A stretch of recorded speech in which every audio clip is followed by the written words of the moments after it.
Thank you for listening to the Speaking Out on Sex Abuse podcast with host Clara and Jimmy Hinton. If you're new to the podcast, please subscribe and share so you never miss an episode.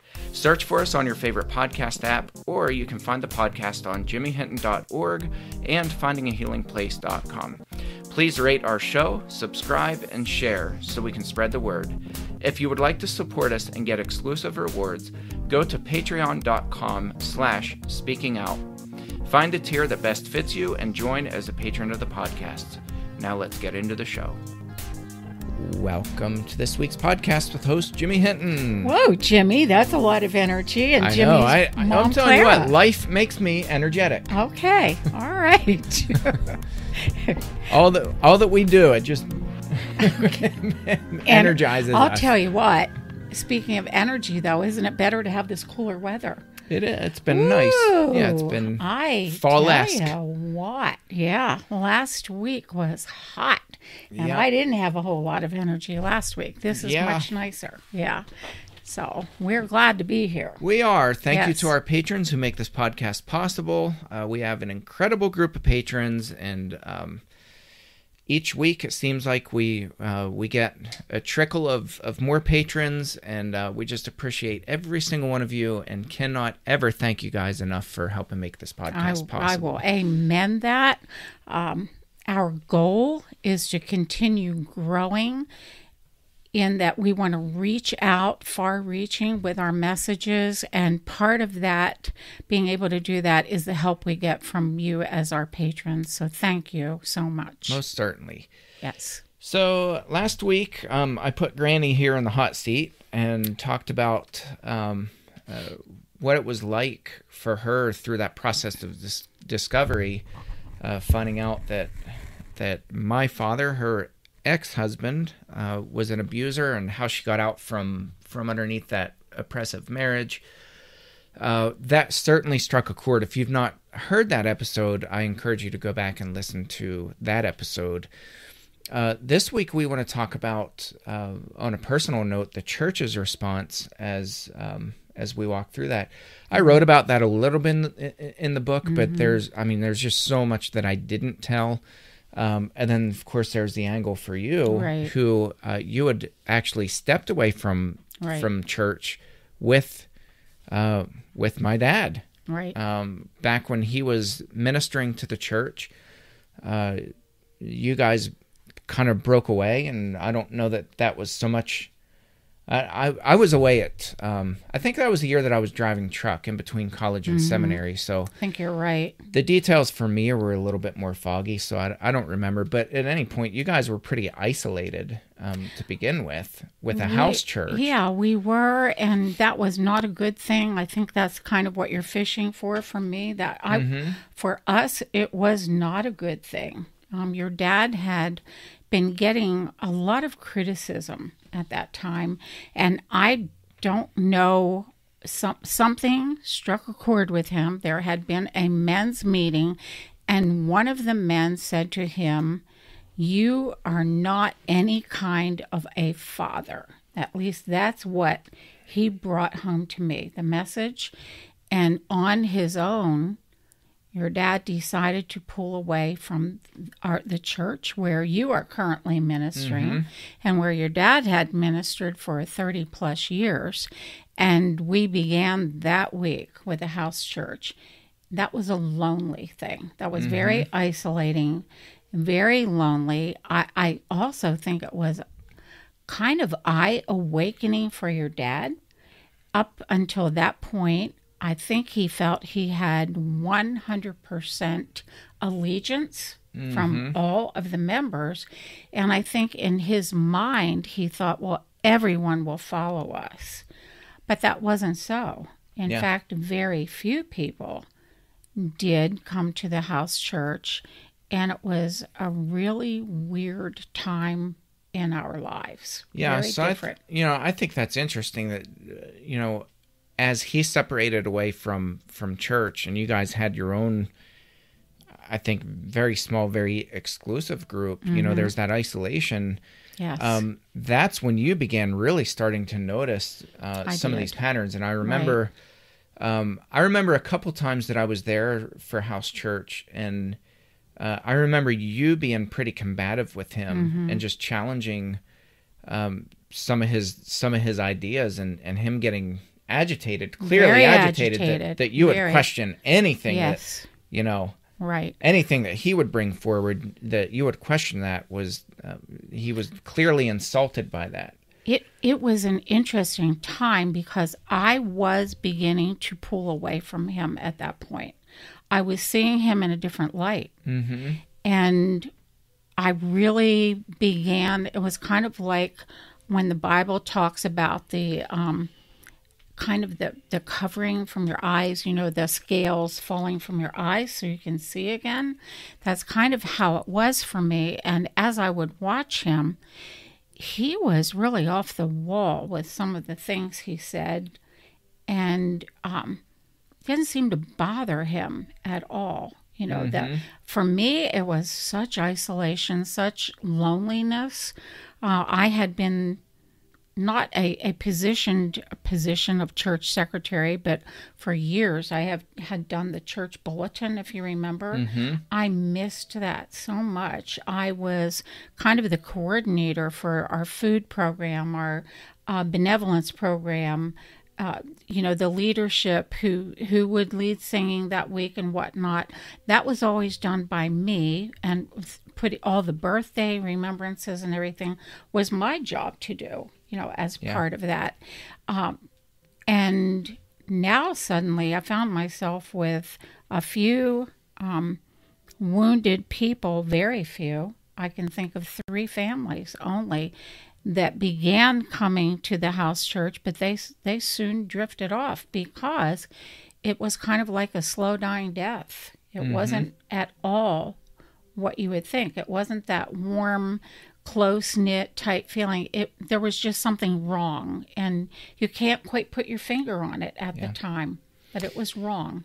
Well, I think, there's so many dynamics to this, and because it's a small town, small church, I ended up taking the job in 2009 at the church where my dad was the preacher. I grew up at that church, and he left that church, and he came back to that church. And I was going to say, and he produced victims at the church when he came back. Yes. So we had so many different dynamics, and I obviously was there in 2009. In 2011, 2 years later, is when we reported him. Again, we found out that he had victims in the church. You had not been a part of that church for quite a while, yet you knew virtually everybody there. Right. And I think our experiences with the church were completely different because I was there, and I was the leader, and I was taking no bull crap where, this whole hiding the abuse and not being transparent and covering for my dad, like none of that happened. No. I mean, I was very blunt. I came out of the gate saying, this is what my dad is being accused of. You were from minute one. I'm the one who reported him. You and I right. reported him. I was very transparent with the church. Yeah. And I made it crystal clear that I did not support my father in anything that he did, that I was going to work with law enforcement, and, that everybody was to work with law enforcement. Right. And we were to cooperate. So, for them, they didn't really, there was never that dynamic that we're going to cover for this and we're going to keep it quiet and we're going to, brush these sins under the rug and pretend like it didn't happen. You there wouldn't was none allow of that to happen, right? Actually, right. So I feel like I had a lot of support for the first few years, and I'll talk about that in a little bit, how that kind of changed. And it's not that I didn't. It's not that there was a lack of support. It's that I started getting criticism for doing stuff like this, where I was spending my time and the things I was doing. I wasn't given the full attention to the local church. So, it was never that people didn't support me. But it was different, and not the support I needed, I think. Right. And I think time is interesting when you go through a trauma, for the person who's personally experienced the trauma, that's part of your life now, and you have to work through it, and Right. it's hard. For others on the outside, it's like, let's get back to normal. Yeah, here, let's move on. and Yeah. let's move on. Now, for me, in the interim here, between house church and when your dad was arrested, I did begin going to another church faithfully every week. It was in another small town, and I began feeling quite at home there, although, very interestingly, I never allowed myself to plug in. And by that, I mean I never participated in, they had small group Bible studies within their homes. And the reason was, number one, I was separated now from your dad, not yet divorced, but separated, and feeling very ashamed. My life was very different now than I thought. I no longer had a home church family. When we separated, I really have found out years later that your dad had done a lot of bad talking about me. One of your past elders came to me years later and said, you know, I listened to him, and I listened about how mean and rotten you were and how crazy you were, and that you were this person that was such a different person than anybody knew, and how you were horrible to him as a wife. And I never knew that that was being said about me. And so I understand now why people pulled away from me. And they did. That was my church family for 30-something years. We grew up there. We were kids when we went there. We were 22, 23 years old when we began working with that church. Now it's 30-something years later. The very women that I shared the deepest thoughts of my life with, men who, were husbands of these women, nobody was talking to me. I even would see them in the supermarket, and I remember thinking, this is so weird. They won't even look at me. Nobody came to visit me, not a phone call, nothing. It just all stopped. Yeah, So- and I'll say too, and that's kind of an interesting thing, because when this all happened, and I was their minister. am still their minister. Right. I can count on one hand the number of visits that I got from people in the church, and mostly people just didn't say anything, which isn't necessarily a bad thing, because, to be quite honest, I didn't want to talk about it. I didn't even know what to think at that point. It was just such devastation that comes so quickly. Yes. A complete identity crisis, all these different things, finding out that there are victims in the church, figuring out how to walk a church through the aftermath of abuse when the abuser is my own father, when that was his church, like there were just so many different dynamics to that. There are layers of trauma involved in that, Jimmy. And as your mom, as a former church member there, I don't know how you dealt with it all, to be honest with you. Yeah, I don't either. I do not know how you stood upright, let alone to put together sermons, let alone to minister.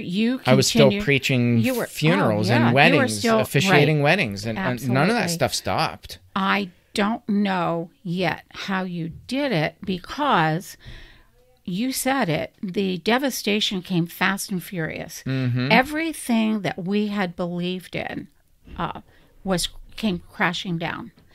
So all of that devastation, when it comes that fast and hard, doesn't give you time to begin to process.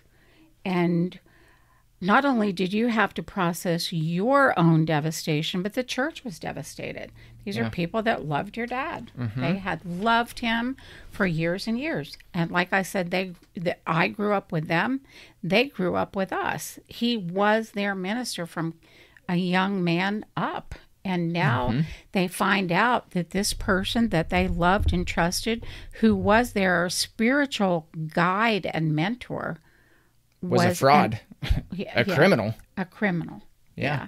So when I think of all of this, it's no wonder that neither one of us had the type of support that we needed. And keep in mind, too, abuse wasn't talked about then like it is now. Now I can talk about it, and people don't get too, shaken up. It's like, oh, back several years, you mentioned that, and it was awful. The silence, it was a ghostly silence. Well, there's so many, like you said, there's so many different layers to this too. And because people, even though they knew my dad and thought they knew him well, and they were friends with him, and he was their minister for years, and on and on and on, he still wasn't their father, and there wasn't that dynamic. So for me, the level of devastation hit me really hard, and I thought that I still think that I handled that exceptionally well, given the very minimal support that I had. Yeah. Coming from within church. Wow. But I still remember one of the people who was very supportive and consistently supportive of my wife and I made a statement one time and said, we were working on policy. And I just said, we really need to tighten things up here to make sure this never happens again. And I even said, I have letters that he wrote me from prison where he's describing producing victims in this church building when he was the preacher. It happened here. Yeah. And I'll never forget this man looked at me and he said, well, I guess I just don't share the same level of paranoia that you have. And I thought, this is not paranoia. No. People's lives were wrecked. Innocent children's lives were absolutely wrecked because of this man. And those are the kinds of things that sticks with you. And you think, I mean, this is actually one of the best case scenarios of a church responding well. It is, right. And I still had some devastating things happen. There were so many cracks and flaws in what happened. Yeah. What was said, what wasn't said, the response for me yet, and I know you get it occasionally, it's like, I just don't believe that he would do that. The facts are there, but I don't believe he would do that. Well, and there's another component to that too, and I know that you've experienced this, we've talked about it, is that there's still people both in the church and outside of the church that still reminisce about the good times. Oh, I remember that one time me and your dad, we went, we went out, we were laughing and having a good time. We had so much fun. I have people that still reminisce about him doing their weddings and have nothing but great things to say. And I'm like, you do realize he's a disgusting pedophile and is rotting in prison. He's literally going to die in prison. And that rarely happens with pedophiles. The crimes have to be really severe. He's one of the worst hardened criminals. And you're chatting it up, talking about, when your dad did my wedding and we had so much fun. And I think that is part of what I'm talking about, so many cracks and flaws. People say sometimes the dumbest things. I don't think they mean it. No, I don't either. Yeah, I don't think there's any remembering maliciousness. him as they want to. And that denial thing, that's powerful. That's really powerful in, as a coping mechanism, so to speak. You didn't do it. I didn't do it. But that's rare. I really think that's rare. There is generally this feeling of I've got to do something to protect his name, and you'll find, I find anyway, a lot of wives will do that when they find out their husbands are abusers. They don't want to face the public for a number of reasons because they can't let anybody know what happened. Well, it is shameful. It's horribly shameful. Yeah, it is. It's embarrassing. It's horrific. It's awful. It is. It's heavy. But and it is all of those things. But the truth is the truth. Yeah. Minimizing it does none of the victims any good. No. It doesn't do the church good. It doesn't do the name of Jesus any good. It does nobody any good, really. It doesn't do ourselves any good. Right. To do that. I think healing cannot take place when there is that layer of hiding the truth or hiding portions of the truth. Yeah. I think that's what makes you rare and unique, Jimmy, from minute one with your leadership role in the church. You didn't hide anything. You were point blank honest and said, this is what's going on. this is what I'm dealing with as a son, as a husband. That affected your whole life. It didn't just affect you. Every aspect it of life. affected your relationship with your wife, your relationship with brothers and sisters. I mean, it affected everything, with friends. So the layers of trauma to work through are unbelievably difficult. Yeah. Unbelievably difficult. That's why Jimmy and I will forever say the church is a key component to our healing. We need support. Yeah. Victims of abuse need support. And that comes in many different ways. But if that support isn't there, there is a brokenness that remains. Yeah. That's very hard to heal. Well, and that's, I mean, when I consult with churches, that's one of the things that I really emphasize. And by the way, I will say, I mean, I've been consulting a good bit with churches, and honest to God, I mean, every single one that I've consulted with, they're hitting home run after home run in the way that they respond. There are churches out there that respond well. Yeah. They're out there, and that's one of the frustrating things that I see in the world of advocacy, is that so many advocates are telling people, like, don't have anything to do with the church, regardless of what denomination it is, regardless, like, have nothing to do with it. It's toxic. Burn it down to the ground. The whole structure is poisonous. And I really get both hurt and offended by that, because that's not true. It's just not the case. And at the same time, I appreciate absolutely survivors who can have nothing to do with church again. I really respect that, and I get that, I understand that, and I'm fully supportive of that. But when you're telling other people that all churches are toxic and you should have nothing to do with them, it leaves those of us who are still in the church really struggle. I'm already struggling. Guys, I cannot struggle much more. I mean, I've pretty much reached my limit. Jimmy, we're going to hand you a life support, and we're going to pull you along. I know, it's crazy. I mean, we joke about it, but you are so right. Not all churches. But when people are trashing the church, and saying all churches are toxic, run from them. No. How are we ever going to get well again? How are we ever going to fix the problem? I think that we can both appreciate people who cannot physically step foot in a church. And trust me, I have given my blessing on this podcast. I know you have. In person. For survivors who are so triggered just by walking over the threshold into a church building, I say there's a place in the kingdom for you. There really is. You do not have to sit in the four walls of a church building to love God and to love neighbor. So I'm fully supportive of that. But I think we take something that's really broken, and without realizing it, we make it even more broken, and we put the burden that's on our shoulders for people who are really trying to make the church well again. It's like pushing a rock uphill while people are throwing boulders down at you while you're trying to push that rock uphill. I think what you're leaning towards and eventually getting to is the support that you get when the church does it right. Can't be compared to anything else more pure. Yeah, and you absolutely have to have that support. It's a godly support. There are churches out there that are supportive, that are they're supportive towards victims. Right. They are, I mean, they instantly get rid of the abusers. I mean, I'm telling you because I'm consulting with churches that are doing it. And may I say that, Jimmy, and several years ago, it may not have been that way because people need education. And that's part of what goes on here in this podcast is a lot of educating. And we've learned collaboration. And we learn from people. Our patrons, we learn from patrons. Right. What's the right thing to do? What's the right thing to say?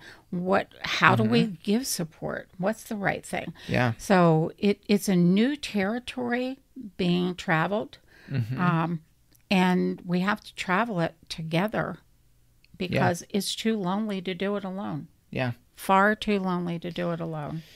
Yeah, and there's another component too when you have family members, like we're just in this really weird zone. Yeah. In fact, one of our good friends and one of our patrons visited with us this past week, and she said, "You realize like you are the biggest oddball in the whole community of advocacy," and she's like, "Honestly, like I'm shocked that you're accepted in the world of advocacy because there's such this deep hatred for pastors."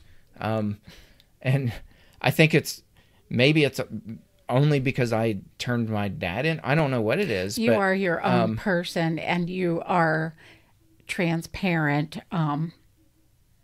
Even your feet are transparent 365 days That's right. a week. I'm barefoot right now. Yeah. I think people can read that, Jimmy.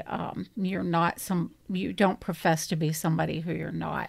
You are you. And that, in our world, that means so much now, to just simply be who you are. Mistakes, flaws, acne, whatever you want to call it. I have lots of flaws here. Whatever we are. Humbly be ourselves and learn from each other. And I think that's why you are graciously accepted. You're not pretending to know everything, to get everything right. You never have, not at all. From step one, right? But, so we're in this really unique position because it's a family member who we found out from a family member that he was an abuser. It's you and I who reported. You were already separated, at least in person, from the church. Right. You didn't receive the same response that I did, where at least there were some people that reached out to me.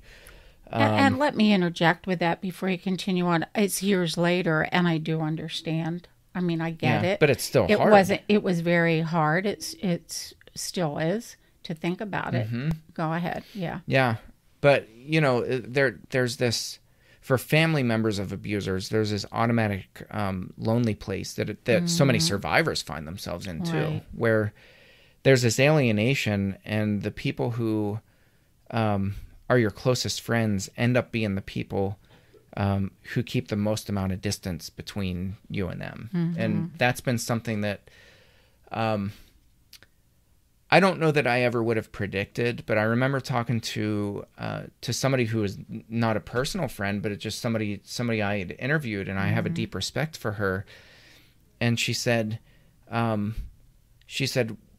you have support at your church, and do you have support among your friends?" And I said, yeah. I mean, it's not like people coming out in droves, but neither do I expect people to come out in droves and, rally around me and support me and my family. Right. Like, I just don't expect that. I'm not that type of person.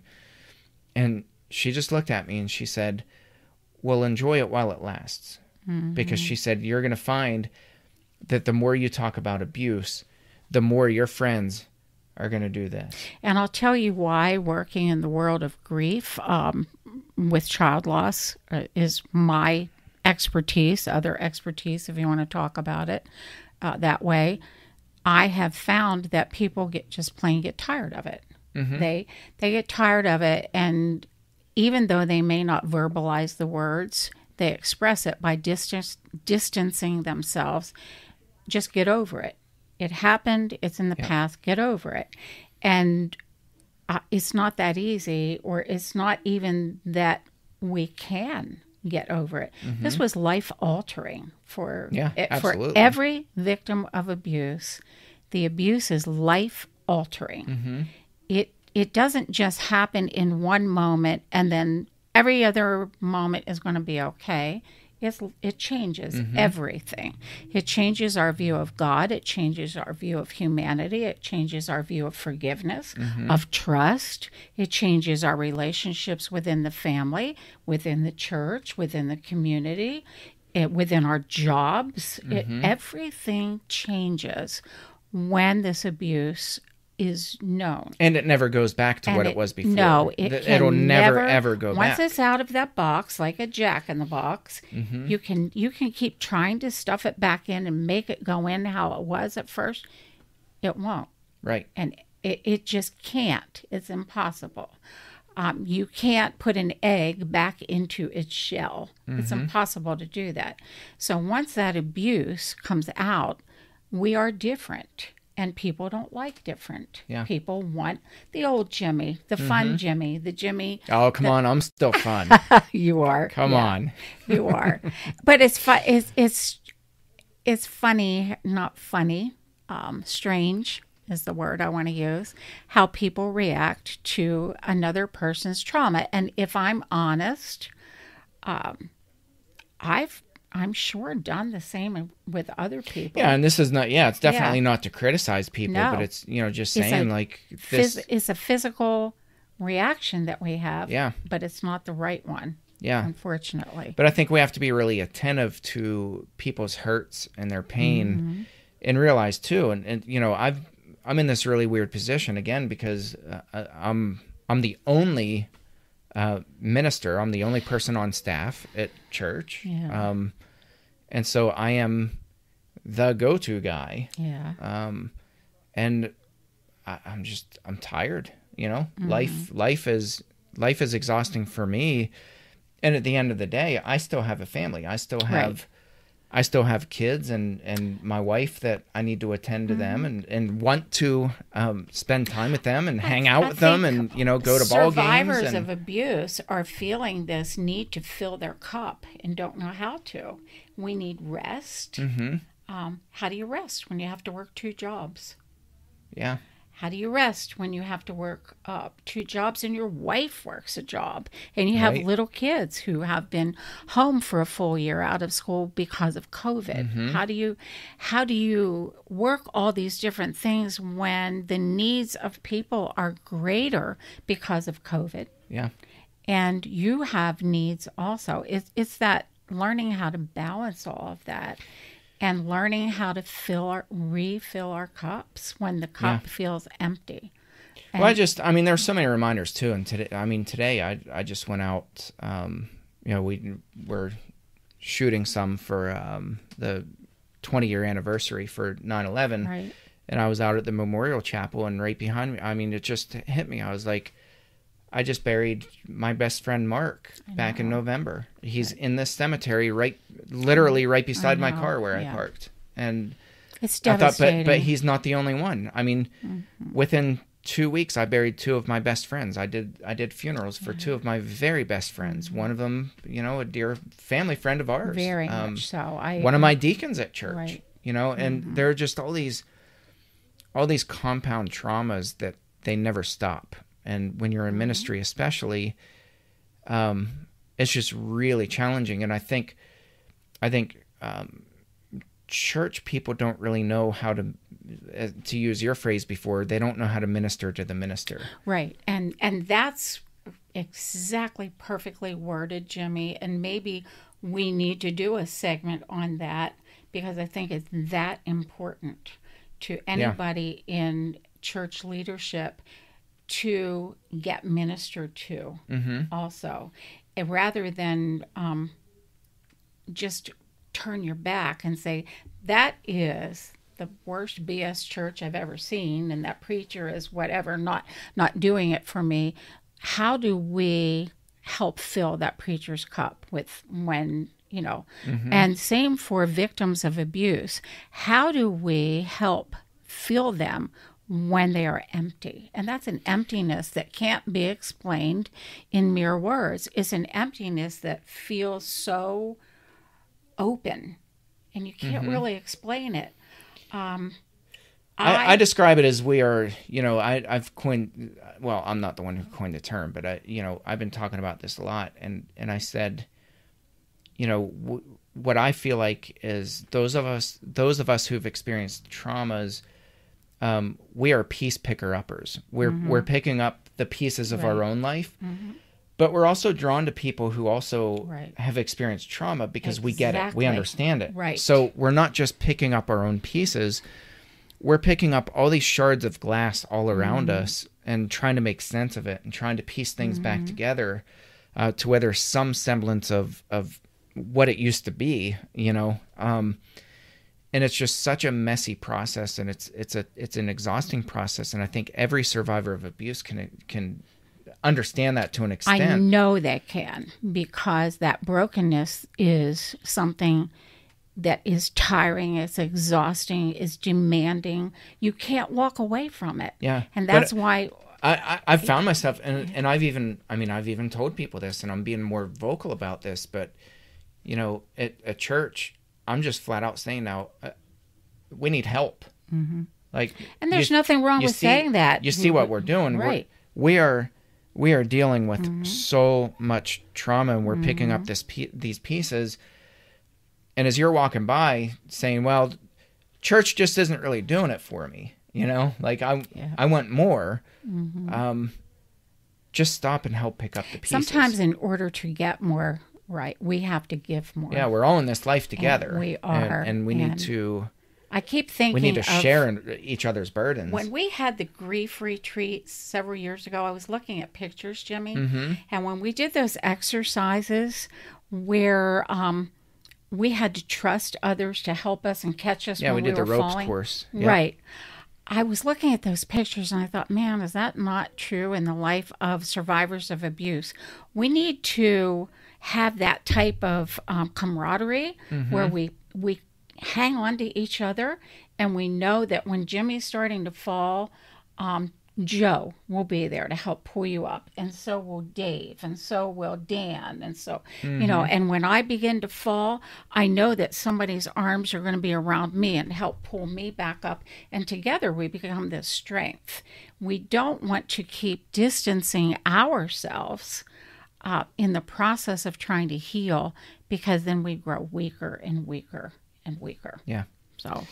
Yeah, and I think once we understand that, is, you know, Paul says in 1 Corinthians, 12, he's talking about the body, and, you know, how there are all these different members and all these different parts to the body, and each has its own function, and no part, Paul's words, he says, no part is indispensable. Right. There is literally no part of the church body that's indispensable, and there's this united togetherness where everybody shares in everything. And Paul says, when one part of the body weeps, we all weep.